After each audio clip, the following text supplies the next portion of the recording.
Hello, everyone, and a very warm welcome back to the channel. Thank you for choosing to spend this time with me.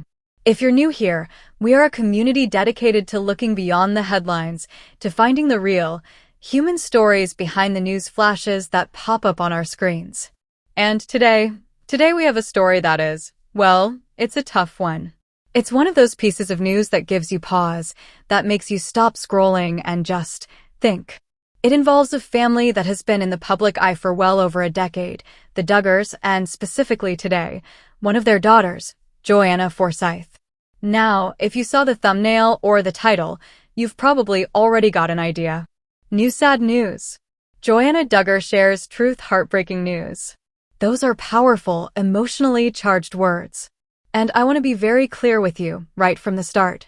This isn't about gossip. This isn't about digging for dirt or speculating wildly. This is about a young woman, a mother, a wife, who has chosen to share a profound and deeply personal pain with the world. And in doing so, she has given a voice to a grief that so many others carry in silence. So, let's pull up a chair, get comfortable, and talk about what Joy-Anna has shared, the context behind it, and the incredible, heartbreaking truth she is now living. First, a little bit of context for those who might not be fully familiar with the Duggar family tree. The Duggars, as you likely know, first came to national prominence with their TLC shows, 17 Kids and Counting, and later, Counting On. They presented a life governed by their strict, conservative Christian beliefs, a life of modesty, courtship, and a focus on building large families. Joy-Anna is the ninth of Jim, Bob, and Michelle Duggar's 19 children. We watched her grow up on television.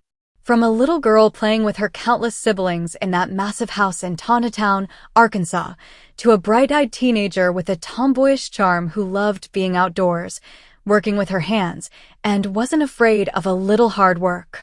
She was always portrayed as having a particularly close bond with her older brother, Josiah, and she had this sweet, sometimes shy, but very genuine demeanor. As she entered her young adulthood, we saw her courtship with Austin Forsyth unfold on Counting On.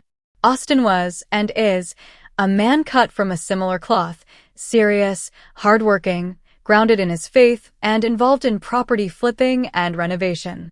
Their relationship was documented as one of mutual respect and a shared love for adventure and physical labor.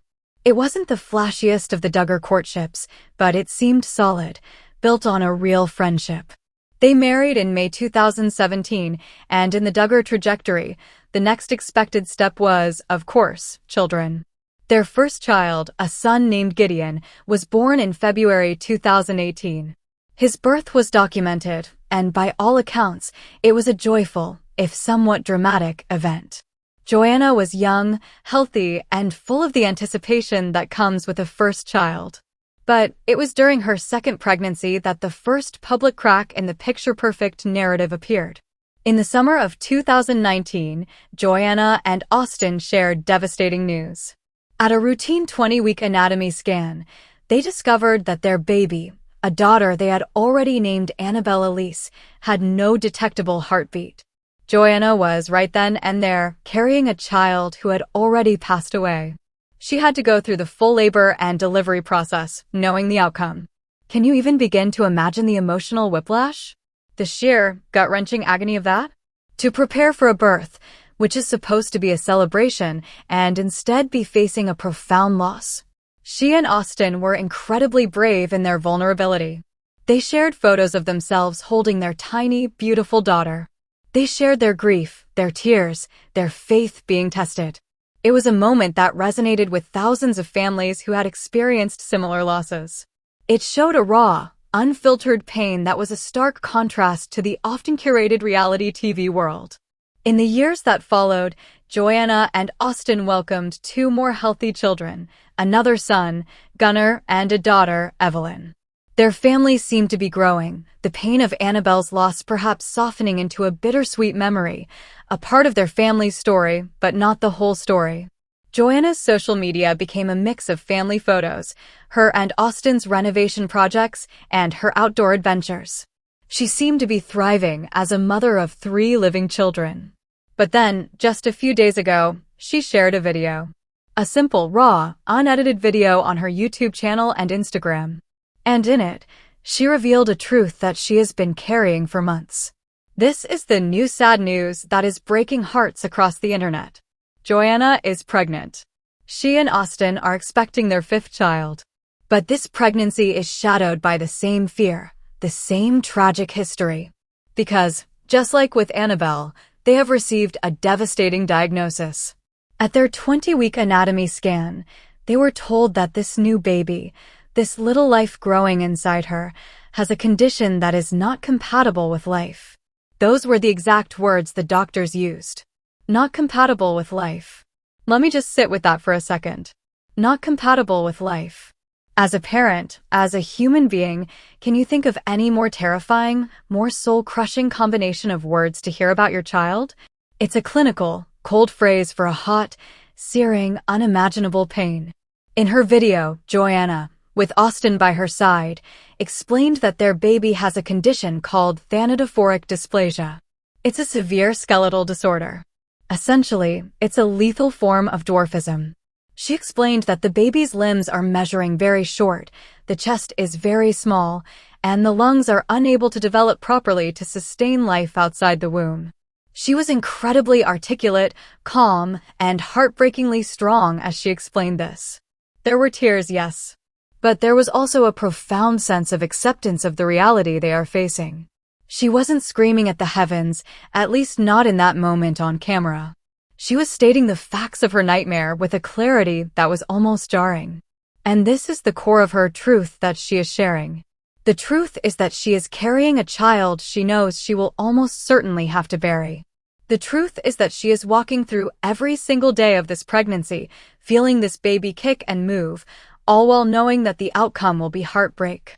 She spoke about the surreal experience of planning for a birth and a death simultaneously. This is where we have to move beyond the headline and into the profound human experience of this. What is it like to be in Joy-Anna's shoes right now? Let's try to understand the layers of this. First, there is the physical reality. She is pregnant. Her body is going through all the hormonal changes, the fatigue, the nausea, the kicks, the flutters. All those sensations that are typically associated with joy, with anticipation, with the future. For her, they are a constant, physical reminder of impending loss. Every kick is a bittersweet miracle. It's a hello, and at the same time, it's a goodbye. The body is preparing for a baby it will get to hold, but not to raise. Then, there is the emotional and psychological toll. The roller coaster must be relentless. One moment, you might feel a surge of maternal love and connection. The next, a wave of grief so powerful it takes your breath away. There's the why me, the anger, the bargaining, the sheer injustice of it all. And for Joy-Anna, this is the 2nd time she is on this exact, cruel roller coaster. It's not a new fear, it's a confirmed nightmare repeating itself. The trauma of losing Annabelle is being reactivated, compounded, deepened. She spoke about this. She talked about how, after losing Annabelle, she was terrified during her subsequent pregnancies with Gunnar and Evelyn. Every ultrasound was a moment of sheer terror until she heard the technician say everything was okay. She thought she had passed through that season of fear. And now here she is right back in the middle of it, but this time, the fear has been confirmed. The worst-case scenario is not a possibility, it is the diagnosed reality. Now, let's talk about the decision itself. When faced with a diagnosis like this, families are often presented with options, one of which is termination for medical reasons. In the world of fundamentalist Christianity that the Duggars inhabit, this is typically not considered an option. Their beliefs are firmly pro-life, advocating for the carrying of a pregnancy to term regardless of circumstances. And that is the path Joy-Anna and Austin have chosen. In her video, she was very clear. She said they are choosing to carry this baby for as long as God gives them. They are choosing to cherish whatever time they have, whether it's hours, minutes, or just moments after birth. They are choosing to love this baby actively and intentionally through this process. And this is a crucial point of her truth. For her, this isn't just a passive acceptance of fate. It is an active, daily choice. A choice to love, even when it guarantees pain. A choice to mother this child, even if that motherhood is defined by a brief cuddle and a lifetime of memory. It is a powerful and, to many, a perplexing testament to their faith. She is essentially saying, this baby's life, no matter how short, has purpose and meaning.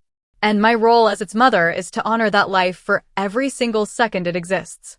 This perspective forces us to confront our own views on life, suffering, and the nature of hope. Is hope only the belief in a positive outcome? Or can hope be the belief that love itself is the outcome?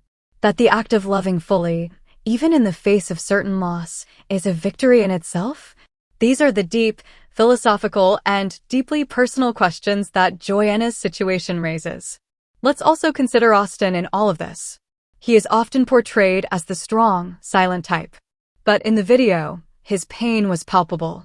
He is a man who works with his hands, who fixes things, who builds things. He is a provider, a protector. And here is a situation where he cannot fix it. He cannot protect his wife from this pain. He cannot protect his child from this condition. His role is to stand beside her, to hold her hand, to feel just as helpless, and to somehow find the strength to be her anchor. The burden on a partner in this situation is immense, often overlooked, but it is a shared, silent agony. And what about their living children? Gideon, Gunnar, and Evelyn? How do you explain this to a young child? How do you tell your son that the baby in mommy's tummy is going to go to heaven to be with Jesus instead of coming home to the crib in the next room? Joy-Anna mentioned that they are being open and honest with Gideon, who is old enough to understand that something is wrong. They are incorporating their faith into the explanation, but it's a heavy concept for a little heart to grasp. This loss will shape their family narrative forever. It will be the sibling they talk about but never get to play with. Now, this public sharing, why do it? In the midst of such a private, intimate tragedy, why go on YouTube and tell millions of strangers? I believe there are several reasons. First, and most importantly, control. When you are in a situation where you have so little control, you can't control the diagnosis, you can't control the outcome, controlling the narrative can be a powerful way to reclaim a piece of your agency. By sharing it on her own terms, in her own words, she prevents speculation, gossip, and the twisting of her story by tabloids. She owns her truth. Second, community and support. The Duggar family, for all its controversies, exists within a massive community, both online and in their church. By sharing this, she is inviting that community to hold them up. She is asking for prayers, for positive thoughts, for emotional support. She is saying, we cannot do this alone. And in the flood of comments on her posts, you can see that support pouring in, not just from fans, but from thousands of other mothers and fathers who have walked the same lonely road. She has created a space for collective grief and collective strength. Third, and this is so important, she is raising awareness. She is putting a name and a face to a rare and devastating condition. By speaking about thanatophoric dysplasia, she is educating people. She is showing the world what it looks like to walk through a non-compatible with life diagnosis with faith and courage. For every other family that receives this news and feels utterly alone, seeing Joy-Anna's video might be a lifeline. It might show them that they are not the only ones, that their grief is valid, and that there is a way to survive this, even if it doesn't feel like it in the moment. This is not the first time a public figure has shared such a journey. I am reminded of Rick and Karen Santorum, who carried a child with a similar condition, or of other bloggers and influencers who have documented their walks through terminal prenatal diagnoses. In every case, it sparks a difficult but necessary conversation about the boundaries of life, the ethics of choice, and the raw, human capacity for love in the midst of suffering. For Joy-Anna, this path is also inextricably linked to her faith. Her language is steeped in it. She talks about God's plan, about heaven, about seeing Annabelle again, and now, this new baby. Her faith is the framework through which she is processing this trauma. It is what gives her the strength to say, we don't understand why, but we trust God anyway. For those who share her beliefs, this is a powerful testimony. For those who do not, it can be challenging to understand, but it is essential to respect that this is her worldview, her source of strength. It is the lens that makes this bearable for her. So, what happens now? The waiting. This is perhaps the most brutal part. She will continue with her pregnancy, attending regular doctor's appointments, monitoring the baby's condition. There is always a small, medical chance of a misdiagnosis, a sliver of hope that the doctors are wrong, but she has been very clear that they are preparing for the most likely outcome. They will have to make decisions no parent should ever have to make. Will they want to induce labor early? Will they let the pregnancy go to term? What kind of palliative care, if any, can they provide for the baby after birth to ensure its brief life is as comfortable as possible? Will they want to take photos? Will they have a naming ceremony? A funeral? These are the practical, heartbreaking details that now fill their days. They are, in a very real sense, planning a memorial while shopping for maternity clothes. It's a dissonance that is almost impossible for the mind to hold. When the time comes and Joy-Anna goes into labor, she will deliver a baby she knows will not cry, will not open its eyes for long, will not come home. She will have to say hello and goodbye in the same breath. And then, she and Austin will have to walk out of that hospital with empty arms for the second time in their lives. They will go home to their 3 beautiful, lively children, and their family will feel, once again, the silent, aching absence of the one who is not there. The grief will be a lifelong companion. It won't ever fully go away. It will change them, shape them, as all profound losses do. The innocence of pregnancy is gone for them, likely forever. Every future pregnancy will be shadowed by this dual loss. But in sharing this journey, Joy-Anna is also showing us a different way to look at courage. Courage isn't the absence of fear or pain. It's moving forward in spite of it. It's choosing love when it would be easier to build a wall of self-protection. It's finding a purpose in the pain, whether that purpose is to connect with others, to strengthen your faith, or simply to honor the brief, beautiful life of a child who will never take a breath on its own. So, as we close this conversation, what is the takeaway? What should we, as observers, as a community, do with this sad news? First, we offer compassion, not curiosity. We respect their journey. We refrain from judgment on the choices they have made, whether we agree with them theologically or not. This is their path, their cross to bear. Second, we can learn from their vulnerability. In a world that often encourages us to hide our pain, to present a perfect facade, Joy-Anna is showing the power of radical honesty. She is normalizing grief. She is saying it's okay to not be okay. It's okay to share your sadness with the world. And finally, we can allow her story to make us more empathetic human beings. The next time we hear of someone going through a loss, a illness, a tragedy, we can remember the Forsyths. We can remember that behind every headline is a human being navigating a landscape of pain we know nothing about. We can offer a kinder word, a more patient ear, a more generous heart. Joy-Anna's truth is indeed heartbreaking. It is shocking. It is sad. But it is also a profound lesson in love, faith, and the incredible resilience of the human spirit. She is walking through the valley of the shadow, and she is choosing to document the journey so that others might find a flicker of light in their own darkness. That is her truth.